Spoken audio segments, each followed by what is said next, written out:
Chacun son truc. Il y en a qui aiment croire aux ovnis, pour d'autres, c'est le monstre du Loch Ness. Vous avez l'astrologie, la voyance, les reptiliens, la Terre plate. Et il y a aussi la légende de la croissance verte. Alors celle-là, elle fait fureur chez les économistes.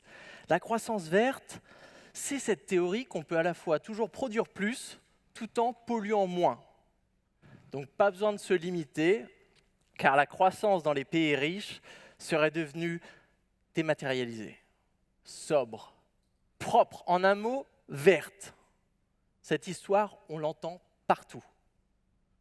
Le problème, c'est que c'est faux. Alors, d'abord, l'erreur, c'est de penser qu'il suffit de décarboner. Mais pour faire véritablement une transition écologique, nous avons besoin de baisser énormément de choses. Usage de l'eau, pollution de l'air, pollution de l'eau, production de déchets, impact sur la biodiversité, empreinte matière. Aucune économie n'a réussi à faire baisser cette empreinte écologique totale tout en faisant croître son économie. Les seuls moments où on s'en est approché, c'était pendant des récessions. Le deuxième point, c'est de se dire que cette empreinte écologique totale, elle dépasse largement les frontières. C'est facile de verdir l'économie française si vous venez juste délocaliser les industries les plus polluantes à l'étranger. Et d'ailleurs, regardons les gaz à effet de serre en France. Plus de la moitié de notre empreinte carbone, c'est des émissions importées. Une fois que vous avez commencé à réduire, vous n'êtes pas sorti d'auberge. Il faut réduire suffisamment vite et de manière suffisamment importante pour revenir sous le seuil des limites planétaires. Ça aussi, cela n'a jamais été fait. Les seuls moments où on a réussi à commencer, c'était pendant des périodes de croissance négative. Ce qui montre bien, c'est quelle que soit la réduction qu'on a réussi à avoir pendant des périodes de croissance ou de stagnation, on pourrait avoir une réduction plus rapide et plus importante si l'on venait réduire la production. Donc cette théorie de la croissance verte, elle est non seulement factuellement fausse, mais elle est aussi politiquement dangereuse. La croissance verte, c'est le discours climato-rassuriste du moment. C'est une sorte de greenwashing macroéconomique qui permet aux pays riches de se dédouaner de leurs responsabilités dans la crise écologique. C'est une sorte de carte joker, utilisée à foison par des entreprises et des gouvernements qui l'utilisent pour justifier son inaction. Ne vous inquiétez pas, l'économie est en train de se verdir. Ça va arriver, il n'y a qu'à attendre. Ça fait 20 ans qu'on attend. Et l'économie n'est toujours pas verdie. Si vous avez 42 fièvres, vous êtes au fond du lit et que vous attendez que le Père Noël vous apporte des médicaments, vous allez être déçus. Alors, croissance sobre, croissance verte, croissance bleue, croissance dématérialisée, les économistes, ils adorent parler de croissance. Le problème, c'est qu'ils ne nous disent jamais ce que c'est. Moi, je vous dis croissance, vous allez me dire bien-être, modernité, innovation, civilisation, mais ce n'est pas ça la croissance. La croissance économique, c'est spécifique, c'est l'augmentation du PIB. Le PIB, produit intérieur brut. Un indicateur d'agitation monétaire, une sorte de podomètre géant qui vient compter les euros produits dans votre économie. Donc par exemple, vous payez un publicitaire pour faire des pubs pour les burgers. Salaire, PIB en hausse. Ces pubs pour les burgers, ça va inciter la consommation de burgers. PIB, certains d'entre vous vont tomber malades et devoir aller chez le médecin. PIB. Le médecin qui va vous recommander d'acheter des médicaments. PIB, que vous allez les chercher en voiture au centre commercial. PIB, PIB, PIB, PIB, PIB. Le problème du PIB, c'est qu'il ne fait pas la différence entre le néfaste et le désirable. C'est une calculatrice avec une seule touche, un gros plus. Ce qui veut dire que ça ne prend pas en compte la qualité de ce qui est produit et encore moins le bien-être qu'on en retire. Mesurer la prospérité en points de PIB, c'est un petit peu comme mesurer le bonheur en kilomètres. Alors imaginons qu'on n'ait pas fait de pub pour les burgers.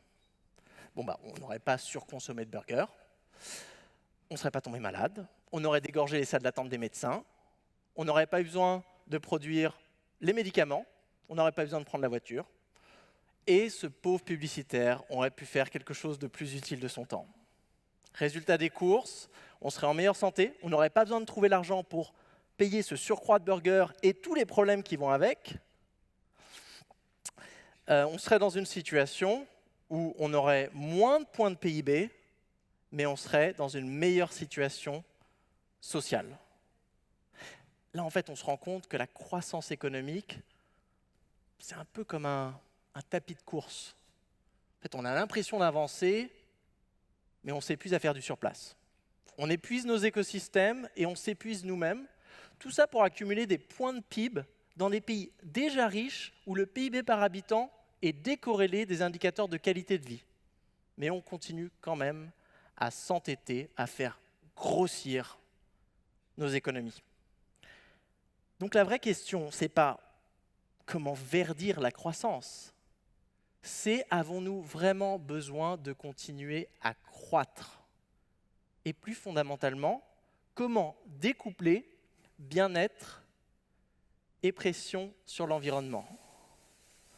Vous préférez avoir une économie de croissance qui cherche aveuglément à accumuler des points de PIB ou une économie du contentement qui cherche à satisfaire des besoins? Alors, je sais ce que vous allez dire. Là, c'est le moment normalement où je me fais insulter. Zadiste anti-progrès, punkachianiste rétrograde, collapso-communiste, ou le pire du pire, décroissant. Celle-là, elle est dure. Mais j'ai l'habitude, et vu que j'ai écrit une thèse et un livre sur le sujet, je me suis dit que j'allais quand même vous amener une petite définition. Donc pour contextualiser, quand on dit décroissance, souvent c'est pour critiquer cette hégémonie de la croissance économique. Et c'est pour justifier la nécessité d'organiser, attention, c'est là que la définition commence, une réduction de la production et de la consommation pour alléger l'empreinte écologique planifiée démocratiquement dans un esprit de justice sociale et dans le souci du bien-être. Alors la décroissance, c'est une sorte de grand régime macroéconomique pour des pays en situation d'obésité écologique. Si vous n'arrivez pas à verdir votre production, ou pas assez vite, ou pas pour tout, il va falloir la réduire.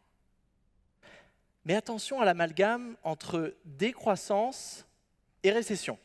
La récession, c'est l'accident économique. Elle n'est pas prévue, elle n'est pas désirable. Et puis elle se fait souvent dans la panique et la douleur.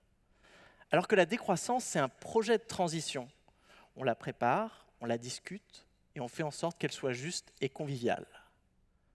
Récession, décroissance. Deux salles, deux ambiances. Assimiler un changement de système complexe à une récession juste parce que les deux font baisser le PIB, c'est comme assimiler un régime à une amputation parce que les deux provoquent une perte de poids. Perso, si je dois perdre 20 kilos, je préfère manger moins de burgers que de me scier la jambe. Là, c'est pareil. Si on doit perdre en empreinte écologique totale, autant s'organiser intelligemment pour que ça se passe le mieux possible. Mais la décroissance, ce n'est pas seulement un rétrécissement, c'est aussi un changement de logiciel économique. Au lieu de maximiser des indicateurs financiers, PIB pour les gouvernements, profit pour les entreprises, revenus pour les individus, on viendrait satisfaire des indicateurs sociaux et écologiques. Les gouvernements préserveraient des budgets bien-être. Les entreprises poursuivraient des utilités sociales et les individus amélioreraient un pouvoir de vivre. Fini la logique de la maximisation, on passe à celle du contentement. Objectif, satisfaire les besoins de tous sans dépasser nos plafonds écologiques. On passe d'une production par les prix et pour les profits à une production par les besoins et pour le bien-être. Et c'est le projet de la post-croissance. La post-croissance, c'est un concept qu'on utilise pour faire référence à l'idéal d'une société émancipée de ses impératifs financiers. C'est une société qui aurait une économie stationnaire, en harmonie avec la nature, où les décisions sont prises ensemble, où les richesses sont équitablement partagées afin de pouvoir prospérer sans croissance. Si la décroissance est un régime temporaire pour perdre du poids écologique, la post-croissance, c'est le maintien sur le long terme d'un mode de production sain et équilibré. petite précision. Quand je vous dis post-croissance, ça veut nécessairement dire post-capitalisme. Le capitalisme ne peut ni organiser sa propre décroissance, ni prospérer sans croissance. C'est un système accumulatif qui ne sait pas s'arrêter. La seule chose que le capitalisme ne peut pas vendre, c'est rien. C'est un peu comme les requins, vous savez, qui doivent constamment avancer pour pouvoir respirer. Et bien, le mode de production capitaliste, pour pouvoir se stabiliser, doit constamment produire. Donc, quel que soit le nom qu'on lui donne, cette nouvelle économie qu'on doit inventer, elle va devoir être post-capitaliste. Mais ce n'est pas tout. Il va aussi falloir redéfinir une relation respectueuse avec le vivant. Il va falloir réinventer des définitions de la prospérité, des richesses. Il va falloir changer notre relation, notre vision du travail, notre rapport au temps. Il va falloir redonner de l'importance à la solidarité et à l'entraide. Le message à faire passer ici aux économistes et à tous ceux qui les écoutent, et il y en a beaucoup, c'est que réinventer l'économie de demain, ce n'est pas un questionnaire à choix multiples avec seulement 2 options, capitaliste ou communisme. Tout est possible. C'est d'ailleurs assez paradoxal, parce que aujourd'hui, vous savez, on a ce culte un petit peu de l'entrepreneur, ces personnes qui think outside of the box, think different, move fast and break things. Mais dès qu'il y a quelqu'un qui lève la main pour proposer un système économique alternatif, on l'insulte d'amiche nostalgique des charrettes. On a l'impression de vivre dans une société progressiste et dynamique. Mais en fait, on est enfermé dans le présent. Nous sommes confinés à l'intérieur de notre propre système. Et dès que quelqu'un essaye de changer quelque chose, dès que quelqu'un a une bonne idée qui sort de l'ordinaire, vous avez un économiste qui va arriver avec son tableau Excel pour lui dire « Attention, l'économie c'est fragile, il ne faut pas toucher, sinon la tour Jenga des marchés va s'effondrer. » Alors déjà, 9 fois sur 10, c'est faux. La véracité des prédictions des modèles économiques est à peu près aussi fiable qu'un jeu de tarot. Mais ensuite, c'est contre-productif, il est dangereux ce récit. Je veux dire, on est en plein milieu d'une crise civilisationnelle, d'une crise écologique, et là on nous dit « Non mais attention, ne pas toucher l'économie, peinture fraîche ». Il faut se rappeler que tout ce qui a été socialement construit peut être socialement déconstruit et reconstruit. L'économie, c'est une sphère sociale malléable. Et le capitalisme est loin d'être l'Everest de la civilisation humaine. Donc, il va falloir se mettre au travail. Et on va devoir commencer par éduquer notre désir pour des futurs plus ambitieux que ce tapis roulant de la croissance où les rêves de demain sont calculés en pourcentage des comptes en banque d'aujourd'hui. Il est grand temps d'arrêter cette obsession avec la relance de l'économie et de commencer systématiquement à relancer la critique de l'économie. Il est grand temps qu'on se pilule rouge en dehors de ce système écocidaire pour venir inventer une économie juste, soutenable, démocratique et conviviale. Il est grand temps d'arrêter de prédire le futur de l'économie et de commencer à inventer l'économie du futur.